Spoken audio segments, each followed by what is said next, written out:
Math का chapter wise class देखने के लिए प्लेलिस्ट जरूर चेक करें। ऐसे प्रश्न एसएससी पुलिस रेलवे के एग्जाम में पूछे थे। एक भाजक भागफल का 15 गुना तथा शेषफल का 3 गुना है। देखिए सबसे पहले हमको पता होना चाहिए कौन सा भाजक होता है, कौन सा भागफल होता है, कौन सा शेषफल होता है। तो ये नीचे जानते हैं कि जो नीचे हमारा होता है, ये जो नीचे बचा रहता है ये शेषफल होता है, ठीक है। और जो भाग में इधर जाता है ये हमारा हो जाता है भागफल। तो ये भागफल हो गया। और जिसको भाग दिया जाता है वो कहलाता है भाज्य, जिसको भाग दिया जाता है वो कहलाता है भाग, और जिससे भाग दिया जाता है वो होता है हमारा भाजक।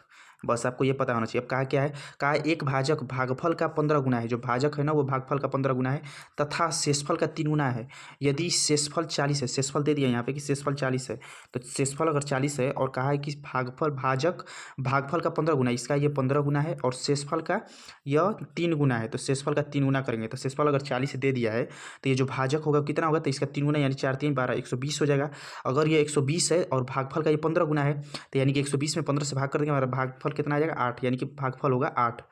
तभी तो ये 8 का 15 गुना हो जाएगा 120, और ये शेषफल है 40, और 40 का ये भाजक हो गया 3 गुना 120। अब क्या कहा है ना कि भागफल का 15 गुना शेषफल का इतना है, तो भाजक बताइए, तो भाज्य बताइए, यानी कि ये भाज्य कितना है।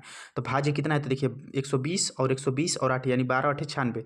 जब भाज्य निकालेंगे तो इन दोनों का आपस में मल्टीप्लाई करेंगे तो हो जाएगा 12 8 96, यानी कि 960 हो जाएगा। और इसमें शेषफल बचा है तो भाज्य हमारा कितना आ जाएगा, तो भाज्य जब भी निकालेंगे तो भाज्य बराबर हो जाएगा, भाज्य बराबर अगर आप करिएगा तो कर सकते हैं भाजक गुणे भागफल प्लस शेषफल। अब चाहे फार्मूला तो इसे लिख सकते हैं, भाज्य बराबर अगर आप फार्मूला लिखना चाहें तो लिख सकते हैं भागफल गुणे भाजक प्लस शेषफल जोड़ देंगे तो हमारा भाज्य निकल के आ जाएगा। तो भाज्य क्या है, तो भाज्य आ गया 960 और 960 और शेषफल बचा है 40, तो 960 और 40 जोड़ देंगे तो हो जाएगा 1000। तो 1000 ऑप्शन नंबर डी इस प्रश्न का सही आंसर हो जाएगा। सोल्यूशन पसंद वीडियो को लाइक और शेयर जरूर करें।